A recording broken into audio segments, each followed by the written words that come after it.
Soal yang pertama, hari akhir disebut juga dengan hari A. Kiamat, B. Pembalasan, C. Penghabisan, D. Seluruhnya.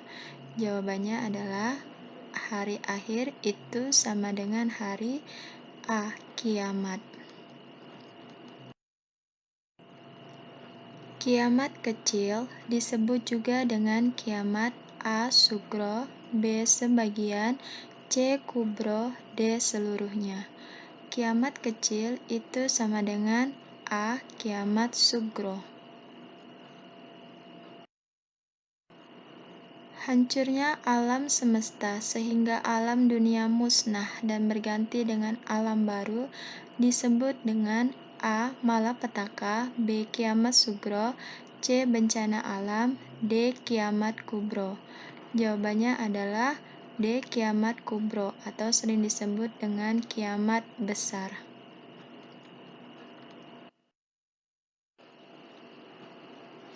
Setelah manusia meninggal dunia, ia akan memasuki alam A. Gaib, B. Arwah, C. Barzah, D. Akhirat. Jawabannya adalah C. Barzah. Jadi setelah manusia meninggal, ia akan memasuki alam barzah atau disebut dengan alam kubur. Malaikat yang menanyai di kubur adalah A. Atid dan Rakib, B. Munkar dan Nakir, C. Jibril dan Mikail, D. Malik dan Ridwan. Jawabannya adalah B. Munkar dan Nakir. Atid pencatat buruk, Rakib pencatat amal baik, Jibril penyampai wahyu, Mikail penyampai rezeki, Malik penjaga neraka, dan Ridwan penjaga surga. Hari dibangkitkannya manusia dari alam kubur dinamakan A. Reinkarnasi, B. Yaumul Hisab, C. Yaumul Ba'as, D. Yaumul Mizan. Jawabannya adalah Yaumul Ba'as. Untuk Yaumul Hisab itu sama dengan hari perhitungan, sedangkan Yaumul Mizan yaitu hari penimbangan.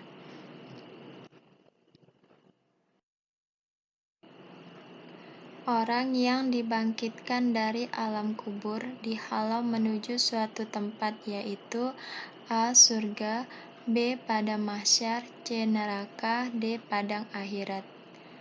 Jawabannya adalah Padang mahsyar, B.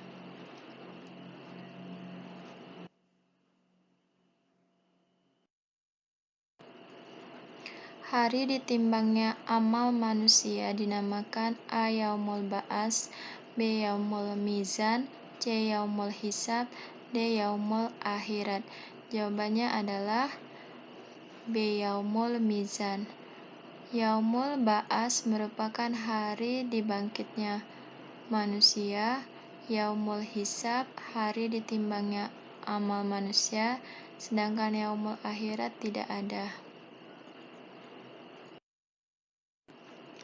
Seseorang yang menerima buku amalannya dari sebelah kanan, perhitungan amalnya akan A. Cepat, B. Didahulukan, C. Mudah, D. Terpercaya. Jawabannya adalah didahulukan, karena kalau sebelah kanan biasanya lebih banyak amalnya dibanding kalau sebelah kiri pasti lebih banyak keburukannya. Firman Allah yang menjelaskan tentang ditunjukkannya amaliyah di dunia walau seberat zarah adalah A. QS Al-Baqarah ayat 1-11, B. QS Ad-Duha ayat 8, C. QS Al-Balad 78, D. QS Al-Zalzalah 7-8. Jawabannya adalah jelas di QS Al-Zalzalah ayat 7-8. Sifat orang yang selalu berpandangan positif dalam menghadapi segala hal atau persoalan merupakan pengertian dari A. Optimis, B. Ikhtiar, C. Pesimis, D. Tawakal. Jawabannya adalah optimis, berpandangan positif, sedangkan kebalikannya kalau berpandangan negatif berarti pesimis. Ketika seseorang yang optimis menemui kegagalan, maka yang terpikirkan olehnya adalah A. Bersiap-siap untuk gagal lagi, B. Merasa menyesal atas usahanya, C. Berprasangka baik kepada Allah, D. Menyerah sebelum berusaha. Jelas di sini jawabannya adalah C. Kita harus tetap berprasangka baik kepada Allah.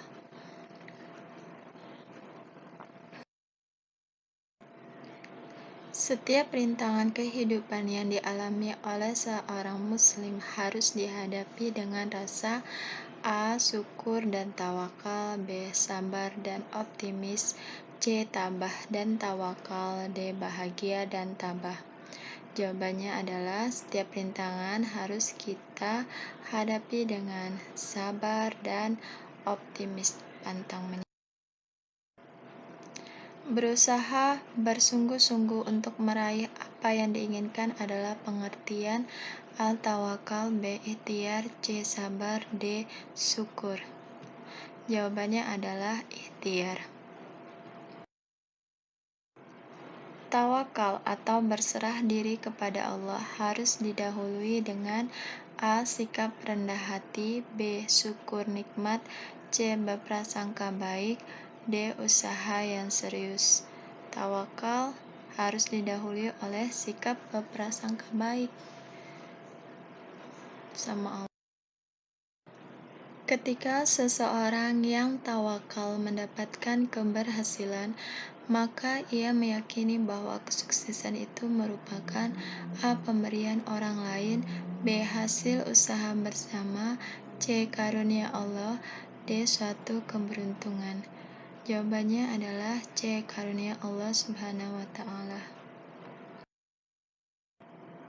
Sikap orang yang tawakal ketika usahanya tidak berhasil adalah A. Pesimis, B. Putus asa, C. Rendah diri, D. Berpikir positif. Walaupun usaha kita tidak berhasil, kita harus D. Berpikir positif.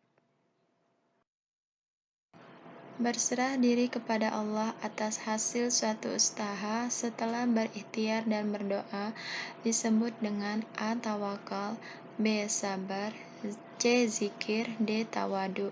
Jawabannya adalah tawakal. Wa 'alallahi falyatawakkalul mu'minun. Potongan ayat ini menjelaskan tentang A. Zikir, B. Sholat, C. Sabar, D. Tawakal. Jawabannya adalah tawakal, D.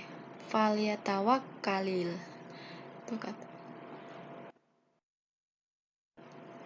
Sikap tawakal paling tepat digunakan setelah seseorang A. Puas atas hasil pekerjaannya, B. Merencanakan sebuah pekerjaan, C. Berniat melakukan usaha, D. Berusaha dan berdoa. Sikap tawakal setelah seseorang berusaha dan berdoa, D. Seseorang yang berkata apa adanya dan sesuai kenyataan disebut A. Optimis, B. Santun, C. Jujur, D. Malu. Jawabannya adalah C. Jujur.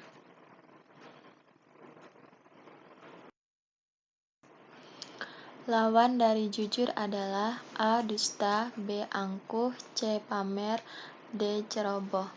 Jawabannya adalah dusta, A. Menurut QS Al-Ahzab ayat 70, Allah Subhanahu wa Ta'ala memerintahkan orang-orang beriman untuk A. Bertakwa dan berikhtiar, B. Bertakwa dan berkata benar, C. Jujur dan santun, D. Santun dan malu. Jawabannya adalah B. Bertakwa dan berkata benar. Di bawah ini yang merupakan salah satu manfaat jujur adalah A. Diremehkan orang lain, B. Mudah diperalat orang lain, C. Hatinya gelisah, D. Hidupnya tenang. Jelas di sini jawabannya adalah D. Hidupnya pasti tenang. Berkata lemah lembut dan bertingkah laku halus dan baik merupakan pengertian A. Santun, B. Rendah diri, C. Malu, D. Tawadu. Jawabannya adalah A. Santun. Santun mencakup dua hal, yaitu A. Santun dalam ucapan dan santun dalam perbuatan. B. Santun dalam hati dan menjaga perasaan orang lain. C. Bertingkah laku baik dan ramah. D. Rendah hati kepada orang lain dan lemah lembut. Jawabannya adalah A. Santun dalam ucapan maupun perbuatan. Menahan diri dari perbuatan jelek, serta merasa sangat tidak enak hati jika melakukan perbuatan tercela adalah pengertian A. Percaya diri, B. Santun, C. Optimis, D. Malu. Jelas adalah D. Malu. Bunyi ayat ketiga surat At-Tin adalah A. Wattini wazaitun, B. Watturi sinin, C. Summa radadnahu asfala safilin, D. Wahadzal baladil amin. Jawabannya adalah D. Wahadzal baladil amin, dan demi negeri Mekah yang aman ini. Surat At-Tin ayat ke-8 menjelaskan bahwa Allah adalah A. Pencipta alam semesta, B. Hakim yang paling adil, C. Penguasa hari pembalasan, D. Tuhan yang Maha Esa. Jawabannya adalah B. Hakim yang paling adil. Hukum menuntut ilmu adalah wajib bagi setiap A. Muslim, B. Muslim yang telah dewasa, C. Para ulama dan aparat pemerintah, D. Kepala keluarga. Jawabannya adalah A. Muslim, baik yang tua, yang muda, semuanya wajib menuntut ilmu. Hukum menuntut ilmu dengan tujuan untuk menjauh dari Allah adalah A. Mubah, B. Haram, C. Sunnah, D. Makruh. Jelas di sini kalau untuk menjauh dari Allah pasti hukumnya B. Haram. Berikut ini hikmah yang akan diraih bagi orang yang menuntut ilmu dengan ikhlas, kecuali A. Dimudahkan dengan jalan menuju surga, B. Akan mengalir pahalanya dari ilmu yang disampaikan, C. Mendapatkan berbagai karunia dari Allah, D. Memperoleh kekayaan harta yang melimpah. Jawabannya adalah D. Memperoleh kekayaan harta yang melimpah. Golongan fisabilillah bagi orang yang sedang menuntut ilmu menunjukkan bahwa ia A. sedang melakukan sesuatu yang dilarang oleh Allah, B. sedang melakukan sesuatu yang diridhai oleh Allah, C. jika pada saat itu mati termasuk orang kafir, D. pasti mendapat kekayaan harta dan kedudukan. Jawabannya adalah B. sedang melakukan sesuatu yang diridhai oleh Allah. Ulama membagi kiamat menjadi dua macam, yaitu kiamat A. besar dan kubro, B. sugro dan kecil, C. sugro dan kubro, D. yaumul akhir dan yaumul jalzalah. Yang benar adalah C. Sugro itu kiamat kecil dan kubro kiamat besar.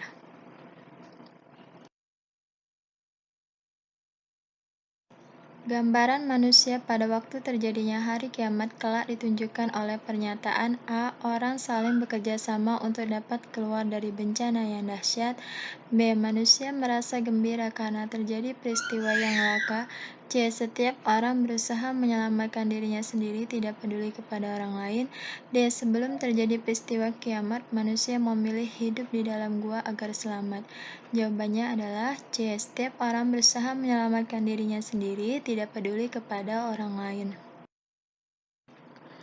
Hari kiamat akan memberi kesadaran kepada kita bahwa A. Dunia ini tidaklah kekal abadi, B. Manusia adalah makhluk yang hebat, C. Manusia dituntut berusaha mempelajari ilmu astronomi dan geografi, D. Terjadinya kiamat ditentukan oleh amalan manusia. Jawabannya adalah A. Dunia ini tidaklah kekal abadi. Manasik yang termasuk wajib haji adalah A. Wukuf di Arafah, B. Ihram, C. Sa'i, D. Melempar jumrah. Jawabannya adalah D. Melempar jumrah. Membayar dam atau denda diwajibkan bagi seseorang yang a. rendah ilmu agamanya, b. berusia tua, c. memiliki kekayaan harta dalam jumlah banyak, d. melanggar wajib haji. Jawabannya adalah d. melanggar wajib haji. Tahallul merupakan salah satu manasik haji yang ditandai dengan a. melempar tonggak batu, b. memotong hewan sebagai kurban, c. memotong minimal 3 helai rambut di kepala, d. memakai pakaian yang tidak berjahit. Jawabannya adalah c. memotong minimal 3 helai rambut di kepala. Wukuf di Arafah termasuk titik-titik haji. A. Sunnah, B. Rukun, C. Syarat sah, D. Wajib. Jawabannya adalah B. Rukun haji. Wukuf di Arafah dimulai sejak A. tengah malam hingga subuh, B. waktu maghrib sampai isya, C. tergelincirnya matahari tanggal 9 Zulhijjah hingga terbit fajar hari nahar, D. menjelang isya sampai pagi. Jawabannya adalah C. tergelincirnya matahari tanggal 9 Zulhijjah hingga terbit fajar hari nahar. Cara menyembelih hewan yang sesuai dengan syariat Islam adalah a. menusuk anggota tubuh hewan dengan menggunakan besi panas, b. memotong kakinya, c. memotong bagian paha hewan, d. memotong urat saluran pernapasan dan urat saluran makanan.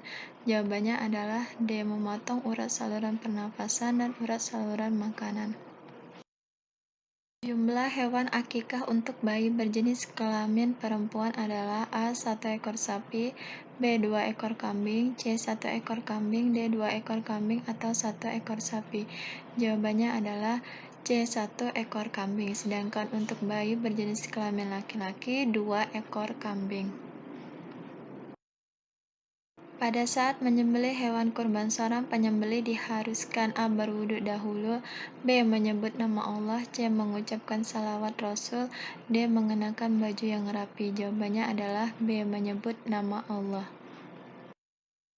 Dalam syariat Islam, penyembelihan akikah disunahkan terangkai dengan kegiatan lain, yaitu berupa a. mengadakan istighosah, b. menyelenggarakan acara hiburan, c. pemotongan rambut, d. membelikan kebutuhan pokok si bayi. Jawabannya adalah c. pemotongan rambut. Sifat qanaah dalam kehidupan dapat ditunjukkan dengan a. menyerahkan semua urusan kepada Allah tanpa ada usaha, b. merasa kecewa dengan keadaan yang telah terjadi, c. bersikap ikhlas dan selalu berikhtiar, d. putus asa jika usahanya gagal. Jawabannya adalah c. bersikap ikhlas dan selalu berikhtiar.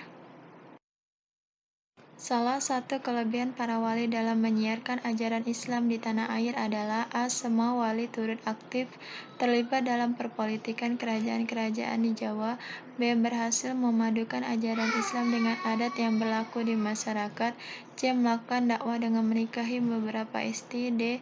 melakukan dakwah dengan kekerasan. Jawabannya adalah b. berhasil memadukan ajaran Islam dengan adat yang berlaku di masyarakat.